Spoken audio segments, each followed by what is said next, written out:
اپنے علم کو اپنے عمل میں لانے کے لیے کچھ نہیں کرنا پڑتا، بس قول کو عمل میں کیسے لایا جائے؟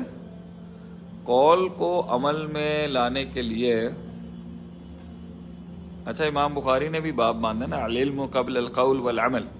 پہلے علم ہے، پھر اس کے بعد قول ہے، تو پھر اور بعد جڑا ہے نا وہ تانوں کی کہندے نے، پھر اس کے بعد ہے آپ کا عمل. قول عمل میں تب بدلتا ہے جب قول یا علم جو ہے انسان کا، اس کے اندر وہ جب علم انسان کو آتا ہے نا تو وہ اس کے اندر جذباتیات، اس کے احساسات، اس کے ادراکات، ان ساری جگہوں پہ جانے کی کوشش کرتا ہے. تو جب وہ اس کے جذباتی پہلو میں جاتا ہے، جب قول اور علم اس کا نیت کے ساتھ جڑتا ہے، نیت کے ایریاز میں ہٹ کرتا ہے، جب اس میں وہ تشنگی پیدا ہوتی ہے، جب اس میں وہ علم محرکات میں چلا جاتا ہے، تو اس نے نیت بننا ہوتا ہے اور نیت نے عمل بننا ہوتا ہے.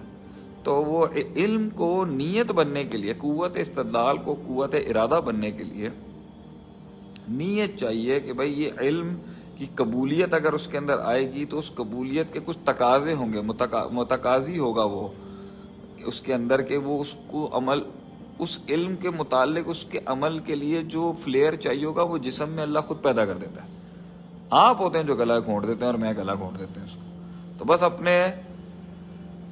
اپنے علم کو اپنے عمل میں لانے کے لیے کچھ نہیں کرنا پڑتا، بس نیت کرنی پڑتی ہے، اینڈ دیٹس اٹ. عمل خود پروڈیوس ہو جائے گا. اور نیت بنانے کے لیے اخلاص چاہیے، علم کی قدر چاہیے، اور اس علم کے ساتھ جڑی ہوئی ایک کمٹمنٹ چاہیے. تو لوگوں کے پاس علم آ رہا ہوتا ہے مگر وہ کمٹ نہیں کر رہے ہوتے اس علم کو. یہ بہت بڑا نقصان ہے. آتے بھائی آپ کو سندھی بولنا آتی ہے؟ تھوڑی بہت تو میں سیکھ رہا تھا، کچھ ہمارے سندھی بھائیوں سے دوستی ہو گئی تھی ہماری. تو ہاں آپ سکھائیں گے نا انشاءاللہ تعالیٰ، سندھی بھی سیکھیں گے، پشتو بھی سیکھ جائیں گے انشاءاللہ تعالیٰ. اللہ حافظ. وعلیکم السلام.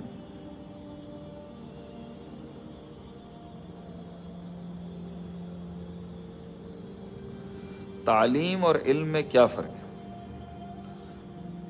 سر ایموشنل کنٹرول، تعلیم جو ہے نا وہ دو لوگوں کے بیچ میں باہمی ایکسچینج ہے نکات کا، اور جو ہے موضوعات کا اور وضع کا. علامہ یعلم و تعلیم، تعلیم ایک استاد اور شاگرد کے تعلق کا نام ہے. تعلیم ایک انسان کے اندر کم جو وہ نہیں جانتا اس کو ڈالنے کا نام ہے. علم جاننا ہے، علم جاننا ہے، تعلیم پروسیجر ہے. تو علم حاصل کرنے والا جو مفعول ہے وہ معلوم ہے، جاننے والا عالم ہے. جس پروسیس سے یہ علم انسان میں آتا ہے اسے تعلیم کہتے ہیں.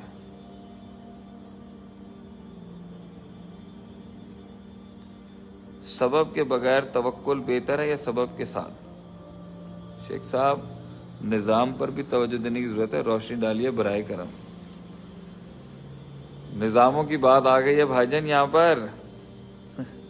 ساجی love and greeting from Washington D C. Khatib Bhatta thank you very much. That's a very lovely capital of U S I would say. Sheikh صاحب آپ کہاں ہوتے ہیں؟ آج کل تو میں لاہور میں ہوتا ہوں،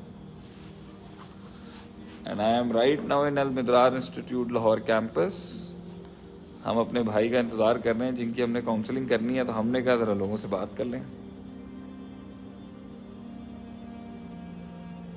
میری زندگی میں سب سے پسندیدہ انسان، میری زندگی میں سب سے پسندیدہ انسان میری والدہ، جنہوں نے مجھے بہت سپورٹ کیا یہاں تک پہنچنے کے لیے جب پوری دنیا ہمارے خلاف تھی. اور ہماری جو ہے وہ ہم بیگم سے بھی اپنے بڑے متاثر ہیں الحمدللہ، سبھی ہوتے ہیں. اور میری زندگی کے سب سے پسندیدہ انسان سب سے بڑھ کر آپ صلی اللہ علیہ وسلم، the most incredible man on this planet. روحانیت کم ہو جائے اچانک تو کیا وجہ ہوتی ہے؟ روحانیت کم ہونے کا مطلب یہ ہوتا ہے کہ جو روحانیت انسان کی علم سے بڑھتی ہے اور عمل سے بڑھتی ہے. علم کی کمی ہوگی اس کا مطلب ہے کہ یا تو آپ نہ نیا کچھ پڑھ نہیں رہے اللہ کے بارے میں، اور اگر آپ پڑھ رہے ہیں تو آپ عمل نہیں کر رہے، اور اگر آپ عمل کر رہے ہیں تو اس عمل کے نتائج کو اپنے علم سے جوڑ نہیں رہے۔ اگر آپ نتائج کو اور اپنے علم کو جوڑیں گے تو توبہ کا سلسلہ شروع ہوگا۔ یہ سارے فقدان کی وجہ سے روحانیت کم ہو جاتی ہے۔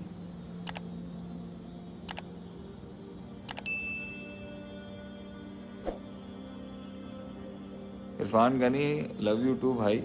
سر صبر نہ ہو تو ایموشن کس طرح کنٹرول کریں پلیز بتائیں۔ صبر نہ ہو تو ایموشنز کیسے کنٹرول کریں؟ That's a good question. دیکھیں، اگر صبر نہیں ہوگا تو پھر نقصانات دوسرے بہت ہوں گے۔ تو ایموشنز کو روکنے کا تعلق یہی ہے بھائی جان کہ آپ نے ایموشنز کو پہلے خود پلایا ہوا ہے نا، اپنی طرف سے خود ایموشنز خراب کیے ہوئے آپ نے۔ تو پوائنٹ یہاں پر یہ ہے، ایموشن۔ شیخ صاحب answer my question please, I am watching you from Afghanistan, I have a question, how to be spiritual, how to meet Allah. Sir answer my question this my sir, زندگی کو کیسے خوبصورت بنایا جا سکتا ہے وداؤٹ انزائٹی؟ تو صبر جو ہے نا، جب انسان نہیں کر پاتا نا تو اسے چاہیے اپنے جذباتوں کو جو ہے نا سمجھائے، کیونکہ جذباتی فیصلے جو ہے نا وہ اور زیادہ ایسے حالات کھڑے کر دیں گے جس میں صبر کرنا پڑے گا۔ تو جذبات صرف رکھیں ڈرائیو پیدا کرنے کے لیے، یاد دلانے کے لیے، پاور رکھنے کے لیے۔ چیزیں جو چلائی جائیں گی نا وہ پرنسپلز کے ساتھ چلائی جائیں گی۔ تو ایموشنز تو انسان کے چاہ رہے ہوں گے وہ ایسا کام کر دے کہ فوراً اپنا بدلہ لے لے، فوراً پھٹ جائے، فوراً باتیں کر دیں، فوراً سارا کھول دے۔ اس طرح کام ہونا نہیں ہے۔ ویسے روک کے رکھیں اپنے آپ کو، اسی میں فائدہ ہے۔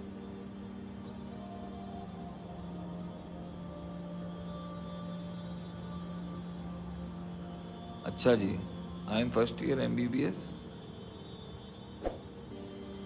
اینگر مینجمنٹ کے حوالے سے کوئی ایک ایڈوائس دے دیں۔ غصہ آنا فطرتی چیز ہے۔